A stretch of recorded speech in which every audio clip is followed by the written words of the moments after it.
Well, thank you everybody for coming to the first annual GRC Squid Games. If nobody dies, we may repeat this in the future. We know you have a lot of options when it comes to your Wednesday night. We appreciate you spending it with us, blah, blah, blah, blah, blah, blah, blah. Anyway. No, but seriously, thank you all for being here. We do really appreciate it. So when Jake first brought the idea of this whole event to me, I was immediately on board because I've been back in GRC for all of 10 minutes, if you know anything about the rest of my career. But I have been loving it, and that is because what I'm seeing and hearing in the field still really mirrors what I saw and heard, almost 7 years ago now, which kind of speaks a lot to about how the rest of the industry has moved forward and in the state of GRC today. So, we're hearing the same things. Teams are drowning in evidence collection, right? Governance programs are struggling to scale. Organizations are trying to keep pace with AI, right? Everyone's favorite and most hated buzzword at the same time. We're all feeling the same pain. And frankly, the operating models that we have to govern these things weren't built to meet the needs of these dynamic moving systems. We weren't really great at it when it came to cloud a couple years ago, and we're not doing great at it today in the age of AI. So we're here to discuss that today. So coming from a red team perspective, for me, I see this as very solvable. I see this as a very solvable problem. I don't really know why GRC is the least engineered thing that we do today. I really hope to change that. But we've pulled together this absolutely fabulous panel of participants because these are not the people theorizing about this problem, right? This is no longer a school of thought problem. This is an operational problem. It's a technical problem, and we need to start treating it that way. So these are the people doing it firsthand. These are the people building. These are the people breaking. These are the people defining the frameworks. So here today we have, in no particular order, we've got first Ayub Fandi, deep expertise in scaling operations, automations, and operationalizing governance in modern environments. So we're very grateful to have Ayub here with us today. Emery, I'm not going to try and pronounce your last name. I wouldn't do that to you in public. But he brings a highly technical lens around infrastructure, which I'm personally very excited for. Infrastructure, telemetry, and the realities of modern enterprise complexity, which if you are beyond a single framework, you probably feel. We've got Jasmine Kouar here. Yes. Focused on the intersection of risk governance and how organizations actually operationalize trust, that thing that GRC is getting rebranded to, and yet no one can quantify very well. And then finally, we've got Jake Bernardus here, our very own Anecdotes personnel here, very heavily at the intersection of security strategy, market evolution, and how organizations communicate and scale security outcomes. So very, very excited. And then I'm, of course, going to bring the red team perspective. You can count on me for your spicy takes. So, and I work for Jake, by the way, so definitely buy him a drink later and pray for him. So I've got, oh, go ahead. Oh, no, the drinks are free. That's what I mean. Like, buy the poor man several. They're free. Why would you not? Buy him several. Okay. So I do have a list of topics that I'm going to usher us through, but before we do get started, does anyone in this room have any burning GRC, CCM-centric questions they'd like this panel to weigh in on? No one wants to be brave? Lindsay, Starbucks? No? It's okay. We still love your matcha lattes. She doesn't make them herself, though. Okay, that's fine. Then I'm going to get into something that I think everyone in this room has felt, and at some point, one thing we hear constantly in the field is that control requirements themselves often really aren't the hardest part anymore, right? It's really the operational overhead around proving just how effective they are and whether or not they're truly present, like the screenshots, the evidence chasing, the duplicate requests, human middleware layer. Who enjoys being the human middleware layer? I certainly don't. So, we're trying to hold together these disconnected systems, these disconnected owners, decentralized tracking, and somewhere along the way, governance started consuming the operational resources it was supposed to free up. So my first question to Ayub is, at what point does governance stop being proactive governance and start becoming operational drag on security teams? Can you hear me? Yeah? Okay. That's a good question. What I would say is, GRC at first was I think the issue we had is we started being all about ourselves. At first, kind of GRC, the whole story is after SOX and all the issues from the early 2000s, we needed more governance around lots of stuff, and it came into cybersecurity as well. I think the way it's became up until we kind of trying to shift the narrative is a lot of what we cared about is outcomes that only GRC cares about, right? we work on timelines that are annual, like quarterly, and everyone else works way faster, especially with, you think about DevOps, you think about cloud, you think about AI-assisted coding. So there's a shift in like velocity everywhere except for us. And the issue is we didn't get the right incentives from everyone else's landscape, because you still audit once a year, and once you certify or attested, depending on which one you care about, you're good for a year, right? It might have been 15 data breaches, but from your perspective, you're good, right? And I think because incentives were misaligned a little bit, people might started to resent GRC because we're not contributing enough to how we think about threat actors, and you only cared about your key stakeholders, which might have been an auditor, for example. And I think that's where we started to see that disconnect. And the goal with like some of the discussions around GRC engineering and some of that stuff is how we can align our incentives to security engineering and to the rest of the CISO org. So then we are more aligned on what we're trying to do, and audit are more of like an externality of a well-run security program instead of the sole purpose of how you think about your roadmap every Q1, right? Yeah. So that's the issue we're trying to solve, because I think we still have, like, it still works, but in reality, everyone around us changes their perspective on what we need to do and how fast we need to move. But because for us, we have a lag, we don't see that we're becoming less and less relevant. So that's why we're trying to do that shift. So anyone wants to say it's good or bad, whatever? I just want to say the G in the GRC is the most hated work within our domain, right? Because from a governance perspective, the policies, the processes, the procedures are still old school, and the technology world is moving so fast. So that's when you're not able to keep pace with the world changing, your governance becomes overhead. Instead of being a gatekeeper or a guardrail, it becomes a chore. So the G, in my opinion, in the GRC, if I were to pick up a domain, I would never pick governance. Since we're playing letters, I actually think the problem is an R. Like, I sort of agree and sort of disagree. I think the whole thing's fundamentally broken. Yes. Like, I think audits are completely pointless. Like, I want a future world where there is no SOC 2, there is no ISO, there is nothing, right? Because the reality is that all the controls don't relate to anything that's relevant to my risk posture. Like, how many controls in ISO actually address the risk that I think about? When you come from a security background, a purist, not a GRC background, that's my issue. It's like, I'm justifying and doing a load of work. I'm even building automations when I am building GRC engineering projects that are automating evidence collection that I don't really give a damn about. Like, they don't mean anything to me. They don't address risk. They're just there because the auditor wants to see it. And I think that's the fundamental issue, is that we are treating GRC as an audit task, not as a risk-based task. Like, we're part of the 20X stuff at the moment from FedRAMP. Does anyone know what FedRAMP 20X is? Some nods, right? FedRAMP is the most broken, archaic of all GRC standards traditionally. Like, it's just beyond, like, issues. So Pete Waterman, who you'll see a picture of, great but slightly crazy guy later on, is all about the fact that it's technology focused. You have to deliver evidence and data in a continuous fashion. To Ayub's point, it's not about 12 months in between. It's how can you show me now, tomorrow, next week that your data supports your posture, and your posture is based on your risks. I choose my controls, right? That's how this should work.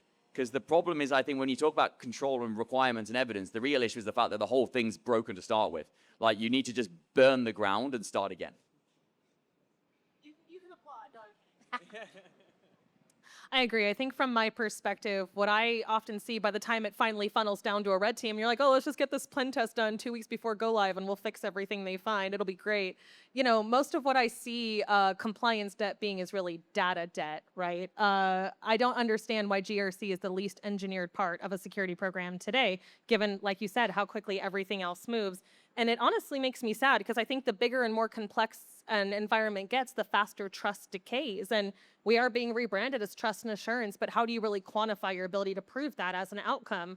So I guess question to the panel, what do you think breaks first, the control or the trust in the control perceived trust?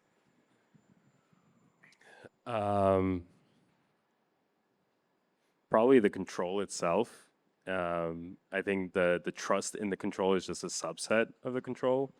And I think, like, depending on, like, the business itself, right? The control can evolve. And it can evolve like to the point where you're unaware and you're monitoring something that is in the past or was true at one point. And so I think the reason why like GRC is so behind, one of them is because we're always playing catch up with these controls and they're always changing. And effectively that changes how you monitor it or how you engineer your way into it. Yeah, those are my initial thoughts. Let me hammer home my first point again, right? That no one trusted a SOC 2, and then Delve happened, and now no one trusts a SOC 2, right? That's the reality. Like, we have to look at it with open eyes and say that we are losing faith and belief in security attestations.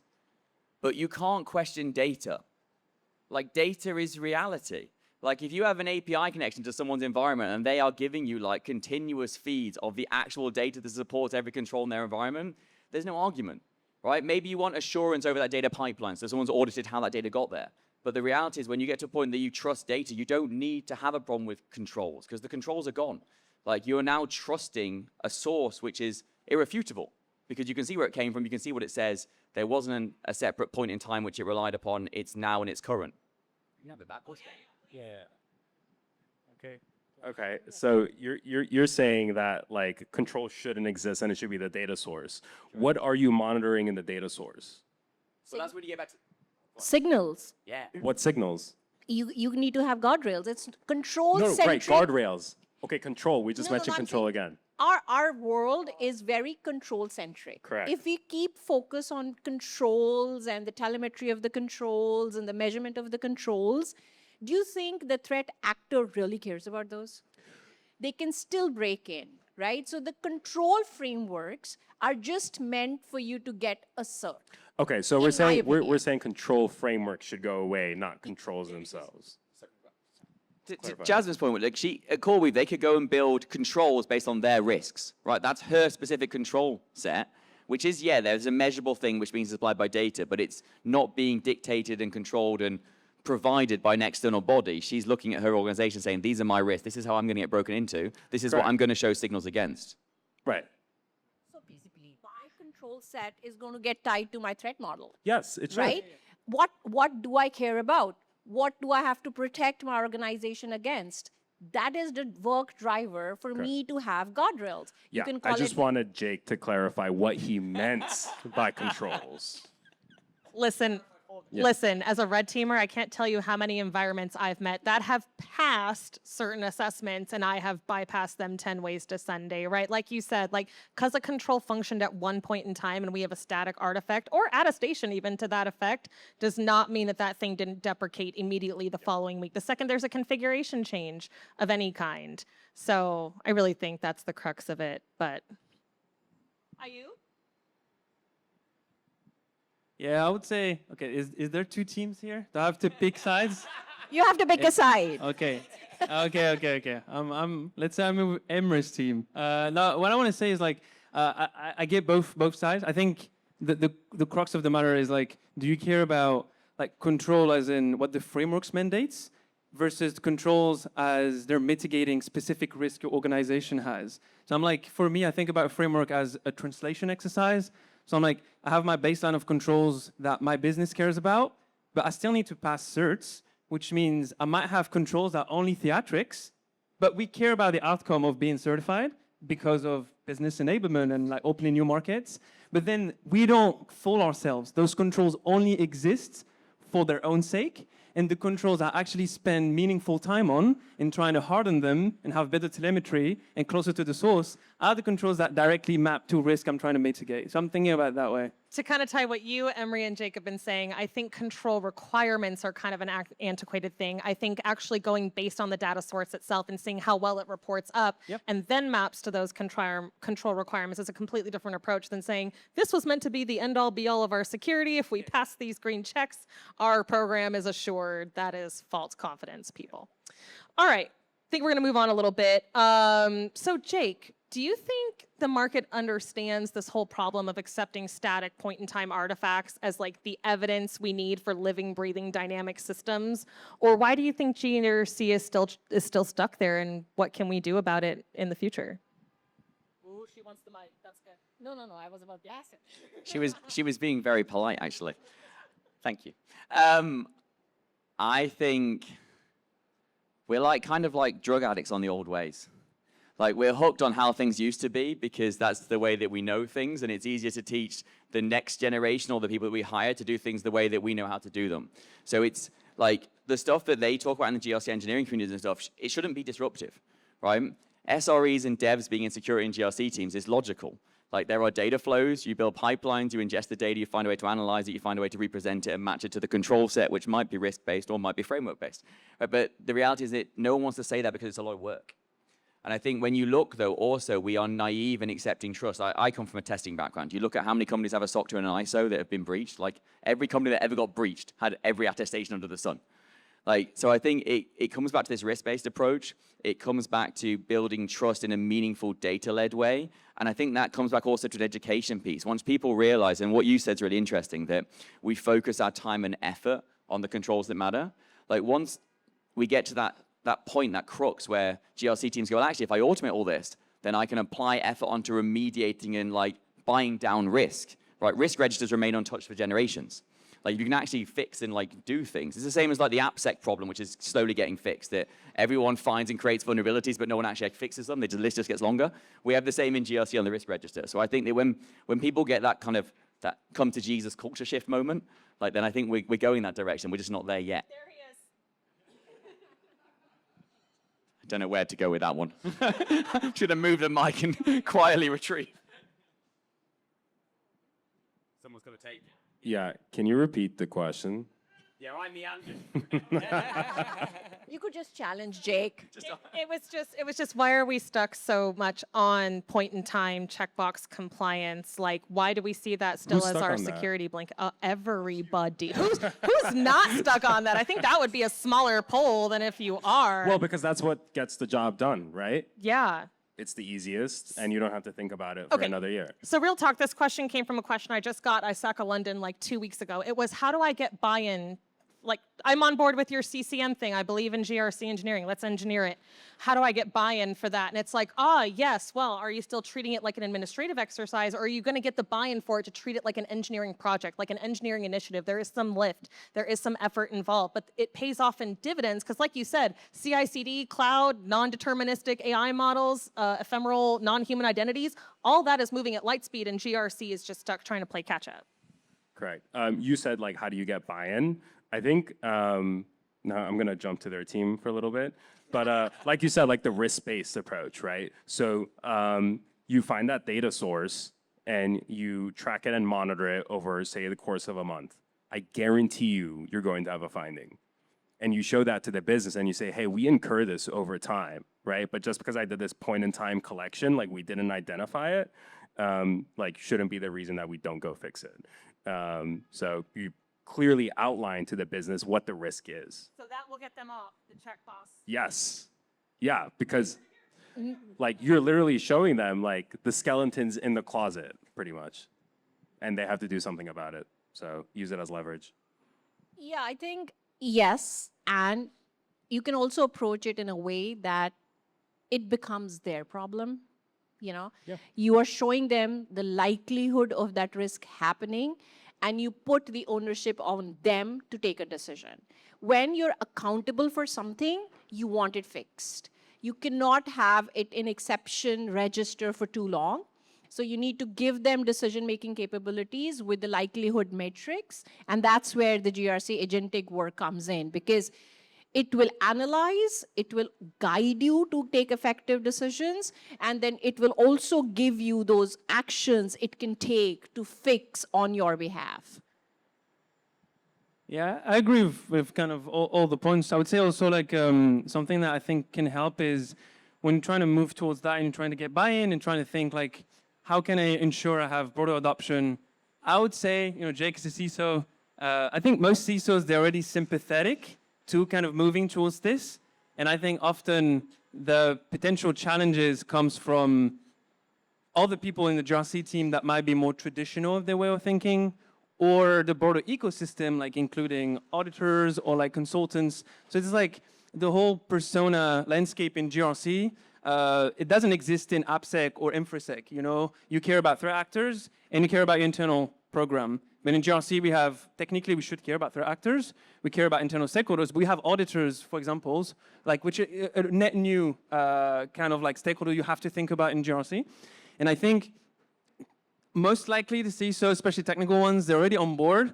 But I think what you need is probably, if you're the most technical person in your team and you want to push towards that, I think one good way is probably be more allied with the rest of security and actually give, like, I give you an example. Like sometimes, let's say corporate security, they want to have more controls around the endpoints.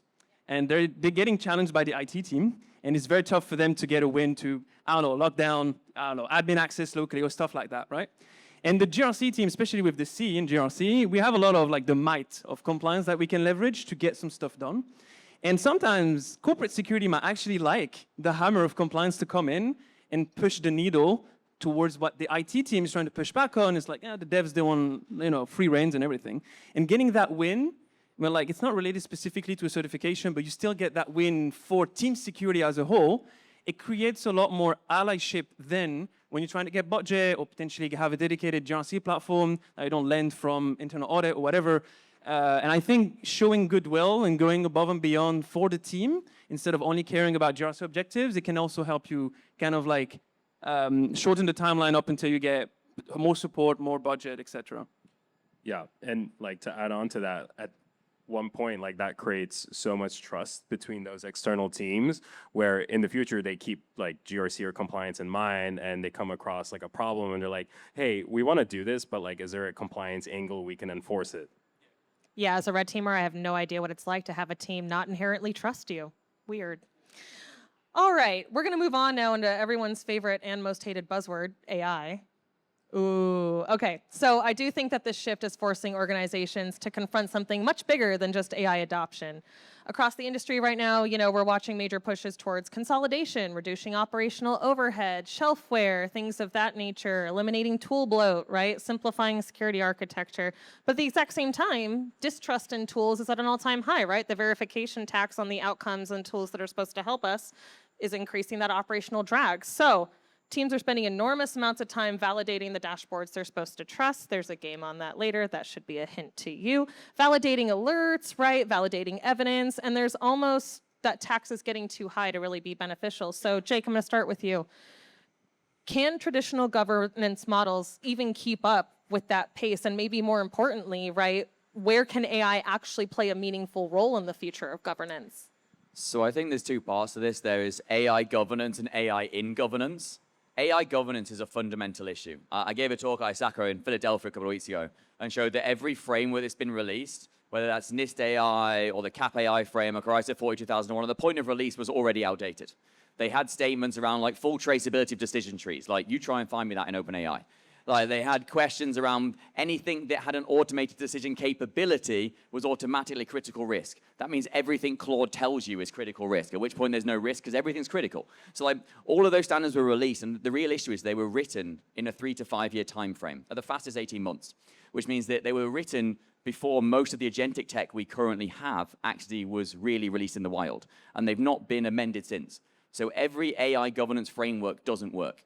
Like you can have it for your point to optics. Like you can have ISO 42001 because you have AI in your product, you have to have it. We have it at Anecdotes, but I'm not naive to the fact that I look at it and go, I have to also demonstrate that I'm mitigating my AI-based risk, which is different to my 42001 certification. The second part is AI in governance. This is where I think it gets much more interesting. If you look at a lot of like the paper-based tasks or traditional GRC, they are like screaming out for agents. Like they are things which are easy to apply to. They are analyzing data sets and producing like insights from it. They are driving workflows that say, now I've got the insights, go and do A, B, and C. Like go through a Jira ticket flow and go and do this task and then come back and report in Jira that it's done. Like this stuff is screaming out for agentic applications. And I think once you've got this massive, huge amounts of GRC data, and we talked about data at the beginning, queryability of that, being able to go into it and draw insights out of it and do meaningful things with those insights. Like saying, I don't want to write a DR policy, but you know everything about all of my RPOs and RTOs? Why don't you write me a policy based on the data that you've already got relating to my GCP environment that's real and like continue and actually represents my now? That stuff massively. So I'd say AI governance is a total flop right now, but AI in governance is definitely a big hit. Who wants that? Yeah, just to double dip on the AI in governance or in GRC in general, I touched a little bit about agentic flows, right? So there's simple workflows that can be outsourced to an agent. Your risk exception and decision-making workflow, you don't need a human to run behind your risk owners. You feed the data to the agent, they can take care of it. Very simple workflow, not necessarily automation because it will provide analysis and it'll give you some actions to take. Then, if you want to go further and make life more complicated by using agents at the infrastructure level itself, right? I represent CoreWeave. We are infrastructure provider for most of the AI native workloads. Our world changes faster than the audit dance we're able to complete, right? Traditional GRC or audit readiness activities, you pick a control set, you put some samples, you put some evidences, then you prove that narrative of the evidences to your auditors, right? It takes maybe 3 to 6 months for you to get from start to the finish. You still don't have a report. Now imagine for the same workloads that I had procured or sampled initially, 6 months, it's too long a period. Those workloads would have gone back to the pool, right? My product would have been repurposed. The business scenario would have changed. It's a different customer that is using that workload. So this is an ongoing continuous challenge we are solving at CoreWeave. We're trying to make GRC part of the infrastructure, agentic flow that can emit signals at each layer of that infrastructure. If it's a network control, I don't have to pull a network evidence from an application layer. I should be able to, if it applies to that workload, it should be able to emit that signal to continuously be able to tell me whether I'm compliant or not. So that's a very different, non-traditional approach we're taking, but this is how fast-paced our world is. So traditional models don't work for us. We need AI in governance to also be very fast-paced. Yeah, fully agree with that. I think one, not caveat, but one thing I think people should keep in mind, like even though the pace of change is crazy now and agents can take quite a bit of our work, I think clearly defining what your process should even look like is also important, because I think like vibe GRCing, if this even a word, I think the potential issue is we haven't really like took pen and paper or whatever, like Excalibur, whatever, and kind of draw out what our processes should look like what good looks like when you do a risk assessment, and it most likely evolve from who started the GRC program at your company, and you kind of evolving from the baseline of the first person who started the program. And I think it's almost you need to go back, kind of drawing what the best scenario would look like, what's the input, what's the process you apply on the data, and who's consuming that data, right? Because the level of abstraction you need for a CISO dashboard is different to the level of abstraction you need for the risk owner, if they're technical, and if it's finance, the same data should be showcased in a completely different way. It's something AI is very good at, right? You can say, explain to me like I'm 5, 5.5, 65, and they find different ways of showcasing the same information. So AI can really help, but I think if you don't have insane clarity on who your stakeholders are and what the process looks like you're going to go to the wall faster with some entropy included, right? So I think it's always important and it helps with tooling as well, because if you want to buy a tool to help you with some of those workflows, if you don't really know what the process is looking like, you'll most likely follow whatever the demo looks like. I like those features. I like the logos. I like the agents. But maybe the primitives of your program do not match how the tool has been designed. So it's also kind of almost if you know yourself, you know what's a good fit for you. So yeah, I like to hammer about these things, but but agents are cool. Yeah. I'm not going to speak to AI governance. I'm going to echo just Jake's point. It is a mess.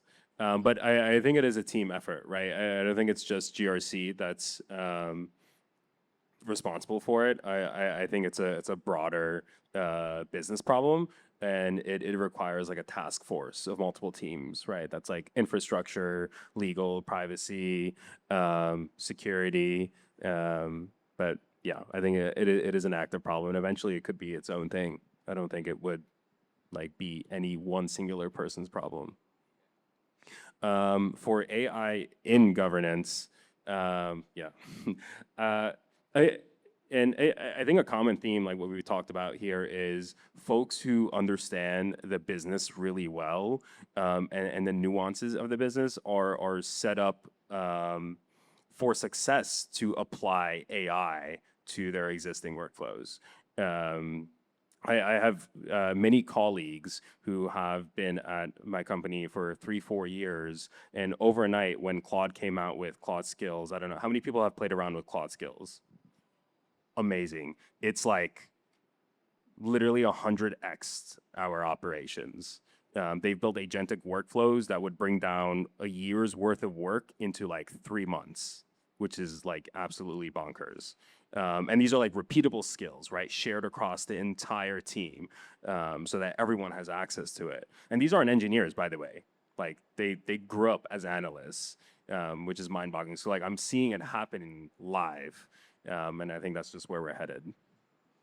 I agree. I think we are seeing this head towards a new term that I've coined since being back in GRC, calling it like controls intelligence, because to me, saying what you've been saying, moving beyond episodic, periodic assessments and audits, getting to things that are more continuously evaluating as we are more continuously developing, right? It signals something that is more based on actual intelligence. Like GRC is one of the only fields left where you're not using CTI as the root of all truth, which you really should be. But you know, data source intelligence could be that for you guys, I feel like.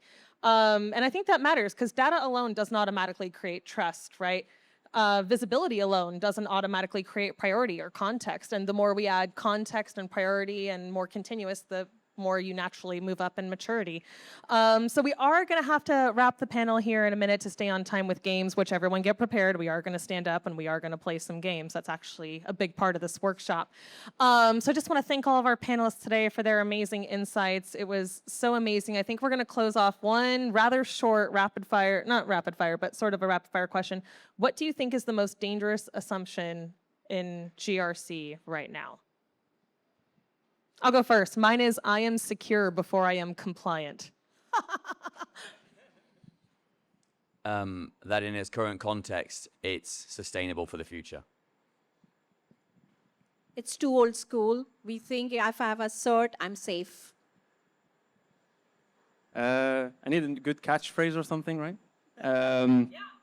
Zero boundaries, one-liner. What got you here won't get you there.